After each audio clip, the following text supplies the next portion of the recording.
All right, good afternoon, everybody. It is just before 5:30 here in the afternoon Central Time on September 2nd, Labor Day, and I hope you guys are all enjoying the day off today, assuming you don't work. And that being said, we're here as always to cover fights coming up this Saturday. It'll be UFC Vegas 97 by my count, headlined by Gilbert Burns versus Sean Brady, a welterweight fight with some pretty significant title chances, or at least ranking implications for sure. If Gilbert Burns or Sean Brady can get the win here, you figure to think they're going to be close to on a fast track for this weight class, at least for welterweight. Don't get me wrong. Bilal just got the belt, so I'm sure Leon Edwards is going to want it back pretty soon, and you also have Shavkat in the mix. But Gilbert Burns and Sean Brady are definitely two of the guys up there that you would think would be next in line if whoever can get this victory here. And there's some other pretty good fights on this card as well going into the main event. But before we get too deep into things, let's just quickly discuss the results. So from last fight card, and this was UFC Vegas 96. We had a week off in between, so that's why there's been a little time.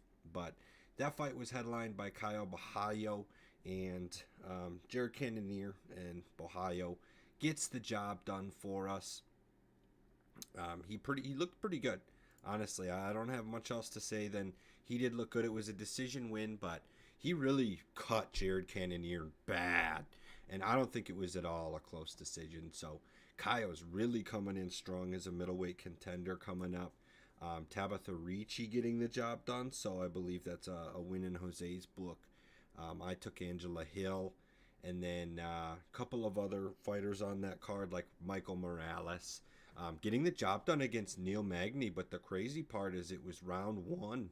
Neil Magny never gets KO'd, but he got finished by Michael Morales. That was another spot where Michael Morales really showed that he is the true deal contender wise. And then last but far, far, far from least, Gerald Mearshart was on both of Jose and I's boards and gets the submission win against Edmund Shabazian.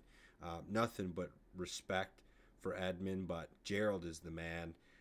Jose and I had the perfect pick there, and he was the underdog plus 250. So anyone who joined him and I betting on Gerald Mearshart that night came out pretty happy with the results. And let's continue that heat moving forward to UFC Vegas 97. We might not have as good of an underdog heat for you because plus 250 on Gerald Mearshart, it's hard to beat. That was just a great spot with a rare circumstance. But we're going to bring our picks to you for this Saturday night, as always, in order of weights. So here at Moneyline MMA, Jose and I pick 5 fights from the main card list, or the prelims. The whole card from top to bottom, any fight is eligible. And we weigh those 5 picks in order of confidence, with the 5 weight being the most confident pick and the 1 weight being the least confident pick. So as always, we're going to start with our best bets of Saturday afternoon, aka our 5 weight picks.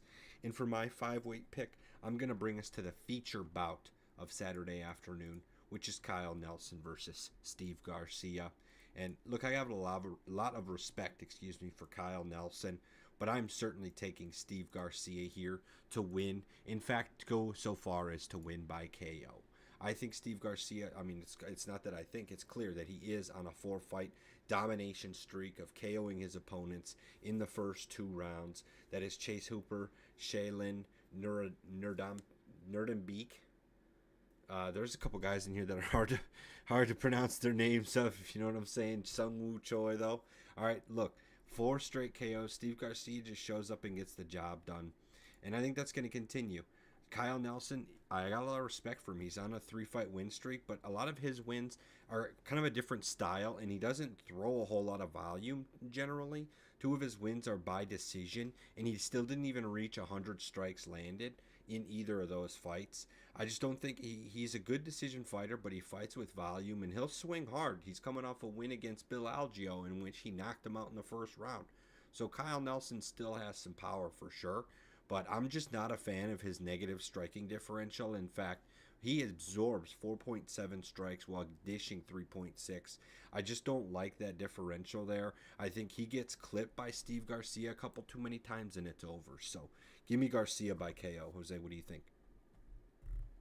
Yeah, Nick, I totally agree with you. I actually have Steve Garcia as well. He is my three weight. And yeah, he's on a tear right now. Him having four finishes in a row, 13 out of his 16 wins come via KO/TKO. So me going with Steve Garcia, it's hard to say that he's going to win any other way, but early stoppage. So I agree with you. I'm taking Steve Garcia with KO/TKO. But Kyle Nelson, yeah, legit threat. If Kyle Nelson, I'm not too worried about him finishing Steve Garcia. That being said, Steve Garcia, he's only been KO'd once in his career, and that was back in 2022 in the first round. But that being said, Kyle Nelson, he's out of his 16 wins, he's kind of like a well-rounded fighter. He's got 6 KO/TKOs, 4 submissions, and 6 decisions. I find it hard to believe that Kyle Nelson is going to finish Steve Garcia. So if he beats Steve Garcia, I think it's ultimately going to come down to decision. But as you mentioned, his striking differential though, like he's taking a lot more than what he's landing. So I like the chances of Steve Garcia getting the better end of these exchanges and finishing Kyle Nelson early. So yeah, that being said, I couldn't agree with you anymore. I got Steve Garcia, but he's my three weight. Sounds good, man. And to even add a little bit to that too, Steve's got the bigger frame. He's at least listed as 6 foot tall. Kyle Nelson's 1 inch shorter at 5'11". So not too much on the height there, but we have a 75-inch to a 71-inch reach disadvantage for Kyle Nelson. And I just don't think that's going to suit well for him in this situation. It should be a small cage at the apex, and I just think Steve Garcia tees off. So seems like we both agree. Oh yeah. That 4 inch reach advantage and landing 5 significant strikes per minute, combined with Kyle Nelson's like 4.69 absorption rate per minute, is deadly combo. As yeah, I would say yeah. Steve Garcia, KO says TKO. Simple enough. That'll be 8 combined confidence points then here at Moneyline MMA on Steve Garcia. And with that, we shall move to Jose's 5 weight. Yeah. So for my five weight, this is the fight between Alessandro Costa and Matt Schnell. Right now, Alessandro Costa, he is the betting. Oh my goodness, my bad. Coach is a huge favorite. Yeah, he's a huge favorite. He is a minus 530, while Matt Schnell is a plus 360 underdog. And yeah, Matt Schnell, we saw him like most. He's already lost two in a row. Got KO'd by Steve Erceg, and before that by Mateus Nicolau, both in the second round. And Alessandro Costa, he himself, he's coming off a second round TKO win himself. Also lost to Steve Erceg, but he did go to decision against Steve Erceg. So I do like what he's showing there. He's only 28 years old, pretty young guy. 14-4. I like the chances of Alessandro Costa finishing Matt Schnell in this one as well. And part of it also comes to the age difference. Matt Schnell's 34. He's still like in the middle of his prime. You can argue he's still somewhat in the middle of his prime, even though not sure what that prime really is because he's not been winning so much lately. So if he was in his prime, he probably is actually, I guess, surpassed it. But some fighters do enter their prime in their mid 30s. Clearly, I guess not Matt Schnell. But going toe to toe with Steve Erceg is huge. Even though Steve Erceg, he just lost to Kai Kara France and Alexander Pantoja. Steve Erceg has shown that he definitely belongs up there at least with the top. I would say top 6, 7 guys. Definitely up there. Just lingers around the top 5 for sure. And that being said, Matt Schnell, this dude, barely not even a top 10 guy whatsoever. And Alessandro Costa, how he stacks up to Matt Schnell is what I give Matt Schnell is he's definitely the bigger guy in this matchup. He's 5'8". Alessandro Costa is 5'4", and Matt Schnell does have a 3-inch reach advantage over Alessandro Costa, so he could use his size to some bit of an advantage, but I'm just not that worried yet, just because how ill he's been performing lately. That I think like he's not going to be good enough to even utilize his strength and size as an advantage against Alessandro Costa, that is. And when it comes to significant strikes landed per minute, both guys land a high level of strikes per minute. Matt Schnell lands 4.23 significant strikes per minute, while Alessandro lands 4.14. But Machinal definitely absorbs way more than Alessandro Costa. He absorbs 4.56 significant strikes per minute, while Alessandro Costa 3.5. So that being said, and with that being said, on the feet, 100%, I'm going with Alessandro Costa, even though he has a shorter reach. I kind of view it similar to the last one. I think it's a good combination, asking for Matt Chanel to be finished early. And when it comes to the grappling department, Alessandro Costa, I think he's going to be extremely tough to take down. I don't think Matt Chanel is going to be able to grapple Costa in any way whatsoever. So I feel so good about going with Alessandro Costa in this matchup that he is my 5 weight. What are your thoughts on this matchup, Nick? So I do agree with you, man. I think that was a great handicap there. I ended up putting 4 weight on Costa, so that'll be 9 combined. Excuse me, confidence points from us here. I think Costa really does win that striking advantage, that striking matchup, I should say, and that's really what it comes down to for me. Matt Schnell's just been in a lot of wars. Like, we look back at his last win against Sumudwerji, right? He was losing big time. He was getting clean. He was bleeding all over the place, and he just like came up from the dead and got a submission against Sumudwerji. And I remember Sumudwerji didn't even tap. He just went out, and it was just like, oh my god, like what a finish there. So without that, Matt Schnell would be 0-4, and then really 0-5 with an overturned fight against Rogerio Bontorin. So I don't know, man. It's just that Matt Schnell has been looking like his most recent losses against Steve Urseg, and we're both saying like I agree with you. Yeah, Steve Urseg's beaten both of these guys, and I agree that Urseg's I think proven himself to be one of the better fighters, at least especially boxers in this division. Um, Even he was unsuccessful about getting the belt, and he was also unsuccessful about beating Kai Kara France. But I don't know, man. Alessandro Costa just really is a straightforward pick for me here. His only 2 losses are Amir Albazi, who's really in title contention at this point because he hasn't lost, and Steve Urseg, who, to be fair, has lost a couple of fights now after getting his title shot. But still, I think Steve Urseg is still a stud in this division, and for Costa to lose against him is more of a learning point, if anything, because it's still early in his career. So, 100%, man. I'm on Costa with you. He's in his upper 20s. I think he's going to continue to improve every fight, whereas we've seen the best out of Matt Schnell. We really have. He's 34 years old. I don't think he's going to, I could be proven wrong, but I just don't think he's going to be like improving from his losses against Nicolau and Urseg in order to be better. So, yeah, I'm with you here on Costa.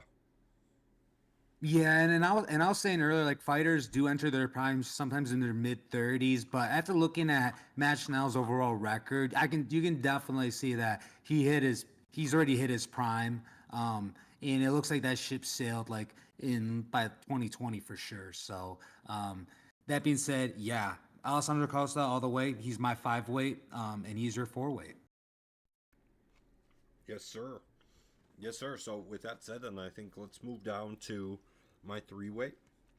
Now we've covered my 5 weight, 4 weight, your 5 weight, and 3 weight. So we'll hold on to your 4 weight for the next one, and we'll do my 3 weight, which is going to bring us to the co-main event of Saturday afternoon. It's going to be the UFC women's fight between former champ Jessica Andrade and prospect Natalia Silva. I'm excited as hell about this fight. I actually, it's not too common. I'm excited to see a women's fight, but I really think this is going to be interesting to see how this plays out, because anyone who's watched Andrade long enough to know, like, her style is more or less just try and bully her opponent, try and go in there and impose dominance, bully them. Obviously she became champion by slamming Rose, just going in there and just slam her on the ground, and she's a champ. So, all right, cool. Andrade is going to come in here and try and bully. She's looking at Silva as a young prospect, which she is. Silva's like 26 years old. You know what I'm saying? So Silva is young and has a lot to learn yet, but she's 5-0 in the UFC. 2 finishes, 3 decisions, and this is going to be Silva's first 5-minute fight. Oh my gosh. It just seems like the pieces are kind of getting put together for Andrade here, but I just don't think she's good enough, man. Silva's going to have a size advantage here. She's got the bigger frame, 3 inches height, 3 inches reach. I think Silva's going to be much more striking technical. She's not going to be going for like big overhands. She's not going to be going for those power swings or, these kinds of oddball things that you might see out of Andrade. You're going to see clean technical dominance out of Natalia Silva, if you ask me. I just expect her to dominate on the striking, and to be honest, I think it's one of those spots where you'll probably see a KO or decision. I don't really think there's too much credence here on either side, for the submission game. I know Andrade does have 8 submission wins under her belt, so nothing's impossible. And Silva already has 7 in her short career, but she hasn't really flashed it in the UFC. She got all those. She had like, if you look at her fight history, she had a couple previous promotions in which she had like 5 arm bars in 6 fights. So that accounts for a lot of her submissions. She hasn't flashed that ability yet in the UFC, and if she has to against Andrade, maybe it's like a knockdown situation and she jumps on Andrade and just starts going for arm bars at that point. But I just don't, what I'm getting at is I don't see Natalia Silva going for a wrestling takedown or something like that against Andrade. I think it kind of has to happen naturally if a submission occurs. So I would also lean KO or decision Silva here. But in any case, Natalia Silva, man, I haven't mentioned either that the odds on this fight are pretty heavily in Silva's favor. She is just about a 3-1 favorite right now on FanDuel. A minus 290 favorite is Silva, and then Andrade is a plus 215 dog. So to spice up the odds a little bit, you can take that KO or points bet on Silva, but just know that they both have somewhat of a jiu-jitsu acumen. I just don't see the wrestling being a part of it. Thoughts, Jose? Yeah, Nick. So for this one, I'm actually going to go with the underdog, Jessica Andrade. And the reason being is that even though she's only 32 years old, she's the former champ and has fought for the title numerous times. And I think she's had a bounce back. She went 3 losses in a row, lost to Erin Blanchfield, Jan, and then Tatiana Suarez, which we saw live in Nashville. And that being said, after those 3 losses in a row, she came back, TKO Mackenzie Dern in the second round, and won via split decision against Marina Rodriguez. And so I think Jessica Andrade has really kind of had like a bounce back in her career. And I think in this case, I think she's gonna be good enough to land those strikes. She may get wild. That's the thing. I like Jessica Andrade. When she gets wild, she's like a war machine. And I think she can be good enough to finish Natalia Silva via TKO or KO. Or if not, she's also been, I think, a little more patient, and she's got to play the smart game now. She can't just go wild like that. So she's good enough because she throws such a high volume of punches per minute. As a matter of fact, I'm going to pull up her stats right here. Compared to Natalia Silva, she lands 5 points. So Jessica Andrade, she lands 6.62 significant strikes per minute, while Natalia Silva lands 4.53. The thing is, yeah, but Jessica Andrade does absorb 5.37 while Natalia Silva lands 2.1. But I think as of lately, Jessica Andrade, she's been a little more patient and smarter with how she approaches her striking. But once she gets in and once she hurts someone, that's when she can start letting off. It's just not pressing the gas so fast, but just kind of waiting and playing the smart game. And then when it comes to the grappling, and by smart game, I mean just being patient and pick and choosing when to blitz in. And when it comes to the grappling, I think Jessica Andrade, she'll probably be one of the first ones to go for a takedown for sure. She's going to be the first one to go for the takedown most likely. And you mentioned that Natalia Silva, most of her submissions are via armbar. I think if she's going to submit Jessica Andrade, Jessica Andrade has never lost via armbar. She's always just been choked, either rear naked chokes or triangle submissions. So if Natalia Silva gets a submission in the UFC over Jessica Andrade, I think it would only have to be via some type of neck crank or neck choke would be the best way I see it. And Jessica Andrade is tough, but she can be put out on the feet. We've seen it many times before too now. So that means that Natalia Silva is going to have to blitz in. She's going to either watch out for Jessica Andrade's blitz and be able to counter it quick with her own blitz. And that's usually the best way is like fight fire with fire against Jessica Andrade. And that's how she's been put out many times before, is when they're able to return it back at a high volume. So that's what Natalia Silva will have to do in return. And that being said, if that's the case, how this will go down, I like Jessica Andrade as the underdog because I think that I just think that like she's just been getting better and smarter, and she can blitz and I think finish Natalia Silva via TKO/KO. But again, if Natalia Silva avoids it all, honestly, when it comes to the decision, I can give it to almost either or. I actually would feel comfortable with Jessica Andrade getting a decision win over Natalia Silva as well. But in the end, overall, I feel good with Jessica Andrade. She is my 2-weight actually, though, because there's a lot of respect to Natalia Silva as well. She has yet to lose in the UFC. Very dangerous. She's been going a lot by decision unanimously. So if she's going to beat Jessica Andrade, I think it's probably most likely going to be unanimous decision as well. But in this one, I got Jessica Andrade as my 2-weight.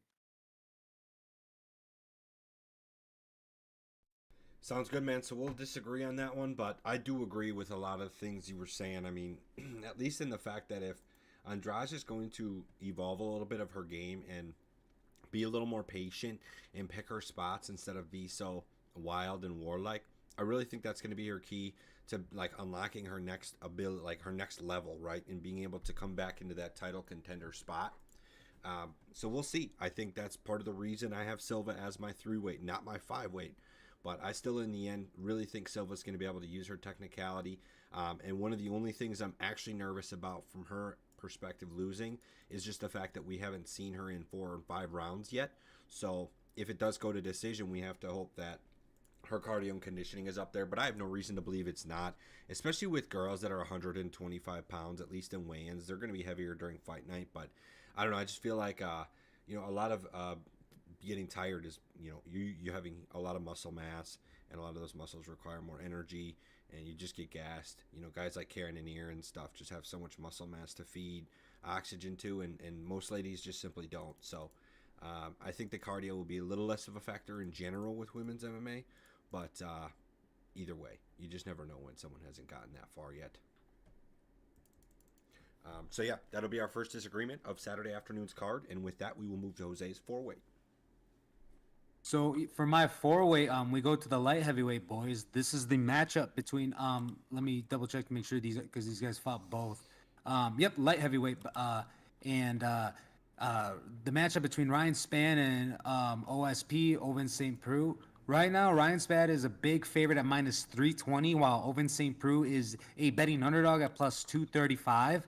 And this one, both Ryan Spann's been kind of up and down. Same with Oven St. Preux. Both these guys have really been up and down throughout their careers. And right now, Ryan Spann, he's looked really good, especially earlier in his career, and then comes back and the way he knocked out Dominic Reyes and then goes on to lose 3 in a row. And Oven St. Preux, as we know, at one point was called up to fight John Jones and has been really up and down, even went up to heavyweight, lost to Ben Rothwell there.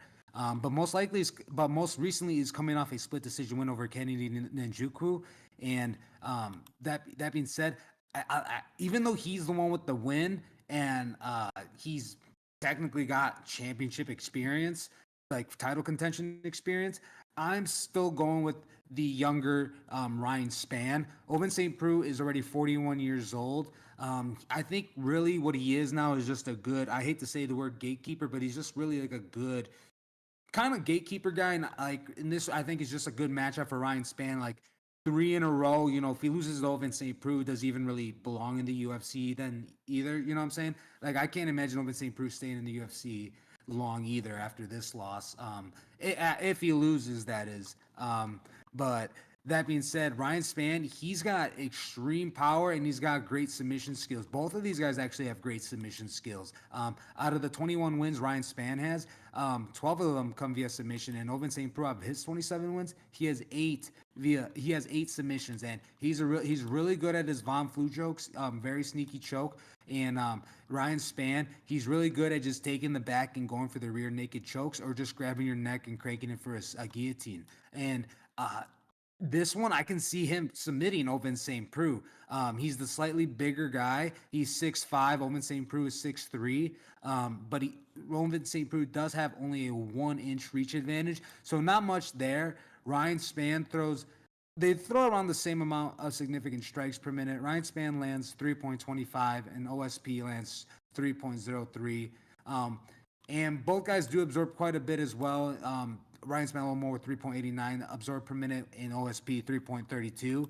But OSP he does not have a chin, and Ryan Spann does have knockout power. Again, he's got even though he's got 21 out of his 21 wins, only 6 are via KO/TKO. He does have scary knockout power, and Oven St. Preux has been knocked out 5 times. Out of his 17 losses, he's been knocked out 5 times. Most of his losses do come by decision, but he also this one's also another one where who gasses out. I've seen both these guys actually gas out early, but I've seen Oven St. Preux do it more. So if Oven St. Preux, he can get gassed out, like he can get gassed out. I mean, we've seen him at heavyweight get gassed. He was gassed out against Ben Rothwell at heavyweight, which is insane. So we've seen him get gassed out, and I think he may be the first one to gas out before Ryan Spann, and will make him more susceptible to getting knocked out. So I do like Ryan Spann knocking OSP out and then eventually submitting him. I do like him overall finishing OSP. This one, I like Ryan Spann a lot. He is my 4-weight. Nick, do you have any thoughts on this fight? No, I in general I don't. So this was not a pick on my weights, and my thoughts really are that I was torn on it. I thought about putting it on my weight list, but man, I was torn. I agree that I think I leaned Ryan Spann at first, um, but then I kind of looked and I was like, well, OSP's done a little better as of late. I was really disappointed by Ryan Spann's loss to Bogdan Guskov, specifically getting KO'd there. So it was one of those things where it's like I can't put enough faith in either one of these guys, and I got to leave it alone. But for just the show's sake, I'll be hoping for Ryan Spann. Yeah, okay, yeah. That being said, yeah, not much to say on my end. I got Ryan Spann. Being just younger, the younger guy, 233. But I guess, and if the way I view it is, if OSP wins, it may be another split decision win, like kind of like the Kennedy Ninjuku fight. So, I think it's a Yeah. good matchup for both these guys. Yeah, no kidding. I agree with that too, man. Holy crap, what a good matchup! Because I couldn't even sit here and pick a winner. Um, and I, in the end, yeah, I think Ryan Spann is a good pick though, just with youth and the thought that he can kind of still turn it around, get into a little bit of a, not that he's like exiting his prime. He can get into like because he is in his low 30s still, 33 years old. He can really like churn out like that middle age prime that a lot of fighters seem to get into. So Ryan Spann's got a lot of fighting left. With that said, though, we'll move down to. Um, we're gonna move on to my 2-weight. It looks like, and that's gonna be the main event of Saturday afternoon. We're finally getting there. Of course, we have to have some picks on the main event, and of course, as a reminder, this main event is Gilbert Burns versus Sean Brady in the welterweight division. And I'm going to take Sean Brady here for my 2-weight pick. Sean Brady is the favorite right now at minus 188. Gilbert Burns is a plus 146 dog. And I'll tell you this much, man. Coming into before the show, doing a little bit of prep work and whatnot, I was really debating, like, in terms of do I want to take Gilbert Burns? I thought I was going to be picking Gilbert Burns, to be completely honest. But after looking at it for a little bit, man, I definitely lean Sean Brady, and for the main reason that I was surprisingly like misinformed on Sean Brady's ability on the ground. He has 5 submission wins and 0 submission losses. He's never been finished on the ground. He's been KO'd once, and that's the only time he's ever been finished. And that KO is by the current standing champion, Bilal Muhammad. A few months ago, I would have said that's an embarrassing loss to get knocked out by Bilal Muhammad. But he just stand there and box with Leon Edwards and used wrestling for sure a lot too. So in all reality, without the wrestling, he probably would have lost to Leon. But still, man, he didn't get completely outclassed. And Sean Brady maybe looks a little bit better after that loss. But in any case, man, Gilbert Burns is going to come in here and pressure him. As always, that's Gilbert Burns' style. He comes in there and pressures you as a fighter. I just don't think Gilbert Burns is going to have enough, especially with the fact that his fallback as jiu-jitsu isn't going to be so quirky. It's not going to work that well against Sean Brady. I think Gilbert Burns for sure is the guy that goes for the first takedown attempt. Maybe I'm wrong because Sean Brady actually has a higher takedown average per 15 minutes, but I still think Gilbert Burns is going to be the first to shoot because he's going to feel a little bit outmatched on the feet by Sean Brady. And in that case, I don't think Sean Brady is going to be in too much concern. He's got an 87% takedown defense. The only thing is, though, if Gilbert Burns does land the takedown, he could win the round based on just holding him down. I don't think Gilbert Burns gets the submission, but I think he could win the round just with control time and stuff. So, in any case, I'm going to take Sean Brady. I'm going to lean KO or points, and I'm curious to see what you think, Jose. Yeah, I agree with you, Nick. I think going into this one, I was leaning towards Gilbert Burns. I'm like, Gilbert Burns, he almost was champ at one point. Almost he could have finished actually Kamar Usman. He showed that he had the power to. He went to war with Kamza, and I thought like in this matchup, he's the experienced vet. He's been in the UFC longer. He's showing that he can still finish people. It's just extremely dangerous, but. Yeah, he went to the decision, unlike Sean Brady, because Sean Brady did get pieced up by Bilal Muhammad. Um, Unlike him, Bilal Muhammad couldn't finish him and went to decision, but Bilal Muhammad did put up kind of a clinic on Gilbert Burns as well, but he did not get finished. So it does show how tough Gilbert Burns is to put out of his 7 losses. 4 of them by decision, never been submitted, and only 3 KOs as TKOs. Be crazy to see if Sean Brady beats Gilbert Burns by finishing them. I think Sean Brady's going to use his boxing overall to get him a decision win against Gilbert Burns. That's the best way I see it. And I'm going with Sean Brady because after looking at also the Jack Della Maddalena fight, that like Jack Della Maddalena and Sean Brady, I think would have been a really good fight as well. And seeing how Gilbert Burns is doing against someone, a younger guy, kind of like in a similar spot as Sean Brady when it comes to the rankings and just kind of already being tested with these high level guys and being, slightly Gilbert Burns actually 5'10", so he actually is a little bit taller than Sean Brady. So Jack Della Manila being, I thought Sean Brady and Jack Della were the same height or similar height. But that being said, actually now that I see Gilbert Burns, that's the I guess it won't make much of a difference. But I'm just so used to thinking Gilbert is shorter. I did not realize he was 5'10". But that being said, powerful dude. Hard to put out, but I just think overall Sean Brady is just going to land more significant strikes on the feet. Both guys being 5'10", according to UFC stats, and Sean Brady has only a 1-inch reach advantage. Both guys are pretty identical, in stature, pretty much. So then when it comes to the significant strikes, Sean Brady lands a little more than Gilbert Burns, but Gilbert Burns, again, he does actually, he goes crazy off the walls too, and he just sometimes does leave his chin out there, which is why, he lands 3.29 significant strikes per minute, but absorbs 3.42. And I mean, I think the absorption rate for Sean Brady being 3.55 is higher, just I think because of that Bilal Muhammad fight too. But he does have 3.77 significant strikes landed per minute. And again, I'm not too worried about the grappling.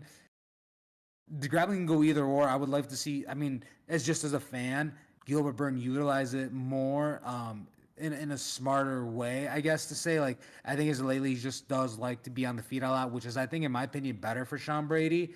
But I don't see any of these guys. I don't think the fight will go by submission. It's either going to go by decision unanimously for Sean Brady or Sean Brady eventually TKOs Gilbert Burns, which I don't think will happen. But I think again I'm leaning heavily Sean Brady decision, or Gilbert Burns can just knock him out or submit Sean Brady. I think Gilbert Burns is more likely to submit Sean Brady than anything too. So Sean Brady, I'm going with him, but he is my one way. I'm not that confident in him just because Gilbert Burns does have a proven track record and he's a tough dude. So that being said, but I'm going with Sean Brady as my one weight.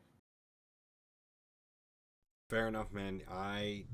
Can't I can't disagree with you there. The Sean Brady's the pick, but I am not sitting here putting him in parlays.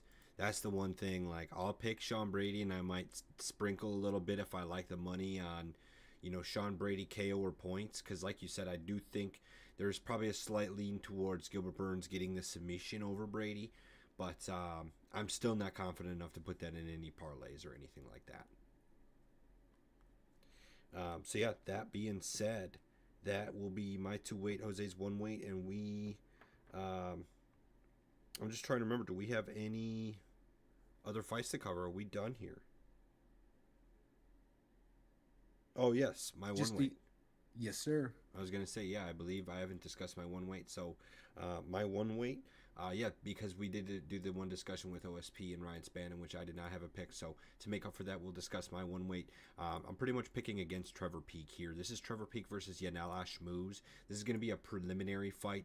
This might actually be the main. Oh, maybe not actually. It is currently listed as a main event on Tapology, so maybe it's one of the opening fights to the main event.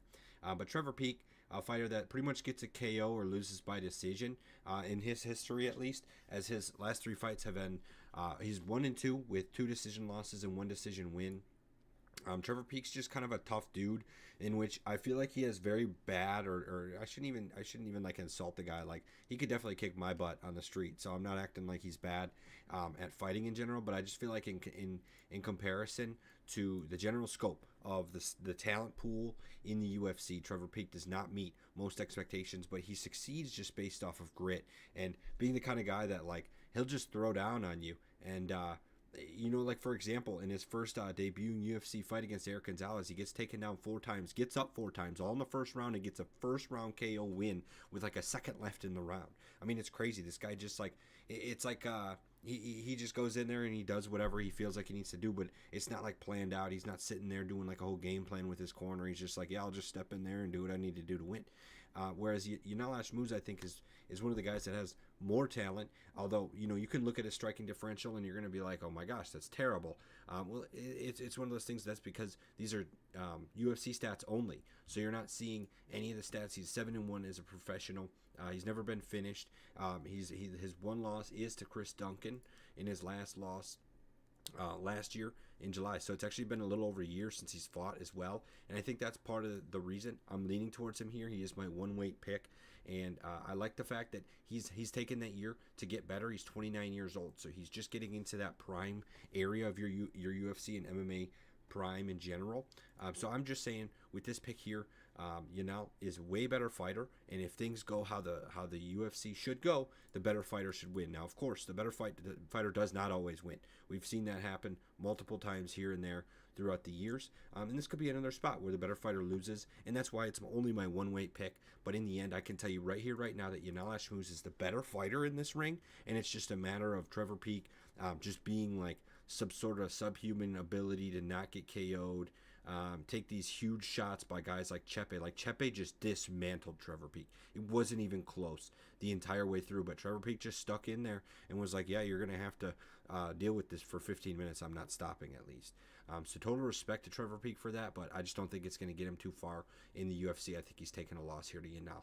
What do you think, Jose? Yeah, and so obviously this is going through my rankings. I obviously don't have a pick on this fight.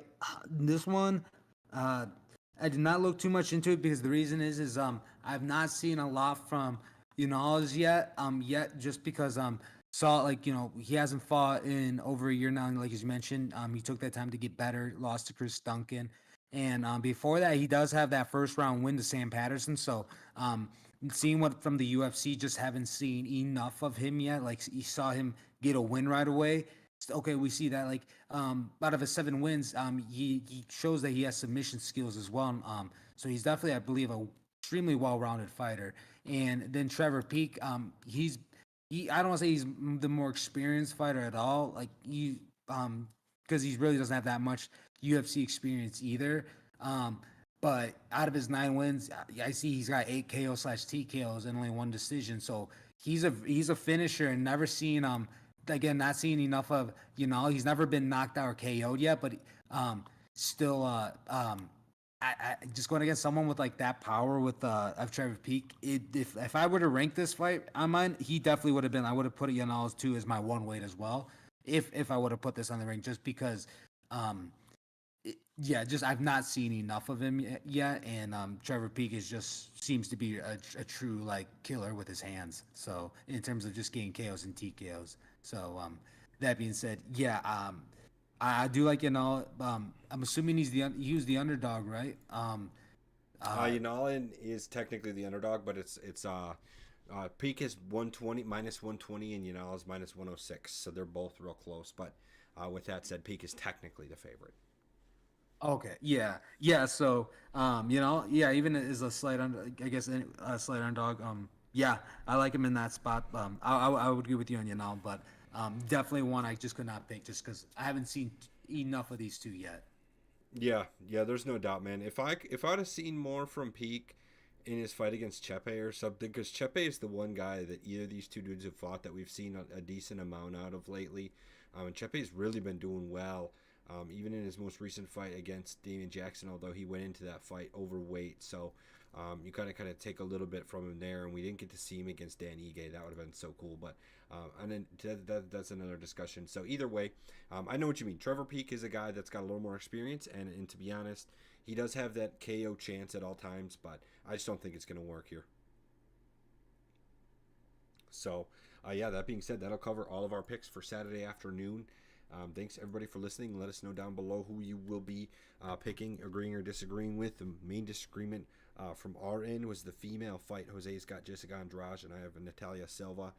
for our 2 and 3 weights respectively. So not too high on the weights there, but the overall best bet of Saturday night is actually going to be Alessandro Costa with a total of 9 weights between us two, and we actually have a 8 weight total between Steve Garcia as well. So if you do a little Alessandro Costa and Steve Garcia parlay, that's probably the most endorsed bet you can get here at Moneyline MMA for Saturday afternoon. Make sure to tune in next week, a week from today, at the same time, around 5:30 in the afternoon. We will be going live to discuss the Sphere, one of the bigger events of this year. And that rhyme was, of course, intentional. So we're going to have, of course, Sean O'Malley and Merab settle all the memes, settle all the beef, right? We've been seeing all these stupid videos online, one kicking the head off the other, and I'm just kind of sick and tired of the memes. Let's actually fight, and let's see who's truly better. So definitely make sure to tune in to see who we pick on that one. Any thoughts, Jose? Yeah, I'm excited. I'm extremely excited. You know, I was hoping. I know we're gonna see Alexa Grasso and Valentina Shevchenko, but I was really hoping they would have put like another real like Mexican, like at least on the main event. Like it would have been cool to have Yair Rodriguez. Maybe him if he was fight for the BMF belt would have been tough, but like True. something to make it happen. Like if it would have been perfect to have Yair Rodriguez versus Ilia Topuria if Yair actually became the champ over Volk, and then this would have been a perfect matchup, Spain versus Mexico. I'm looking forward to that O'Malley and Merab fight. It's hard to, now that O'Malley, like some of the wins he has now are like legitimate wins, tough dudes that I thought he should have lost to, and it's like it's hard to deny him against Merab. So I'm looking forward to going over this fight more next week and when we discuss it, because yeah, like that power is real. It's kind of reminding me now like the Conor McGregor days. So with O'Malley and Merab, like you're expecting Merab to come in and smash him and just take him down. And like it could look like Khabib versus McGregor, or McGregor's, or it can be McGregor versus Chad Mendes when he knocked out the wrestler there. So that being said, I'm excited. I'm extremely excited for this Fear card overall. Yeah, dude. Obviously, same here. I think the biggest Spanish name on there is probably Ortega. I would say maybe Grasso. Of course, Grasso. I really don't mean to take anything away from Grasso. She's an absolute star. So probably Grasso then Ortega. But in general, Ortega is more of a veteran there. So I'm excited to see him fight Lopez and get that fight to actually happen, as it was canceled the last time. And it's Daniel Zellhuber as well. One loss as a professional, comes in the main event to open it up against Esteban Ribovics. So that'll be interesting. Daniel Zellhuber trying to prove that he is the next prospect for the Mexican class in the lightweight division. Yeah, extremely. I forgot about the Ortega and Diego Lopez fight, because Diego Lopez is almost like an honorary Mexican now too. Yeah, honestly. Like that is gonna be an insane fight. I think last time I went with Brian Ortega, but I just don't know. I may actually switch my answer this time, or try to stay the same. So that's gonna be another fun one to revisit. Yeah, that's obviously a sneak peek going into that show. But yeah, man, I don't know if I can pick Ortega again. We'll have to see. Facts. All right, well, thanks everybody for listening, and we will be back in a week.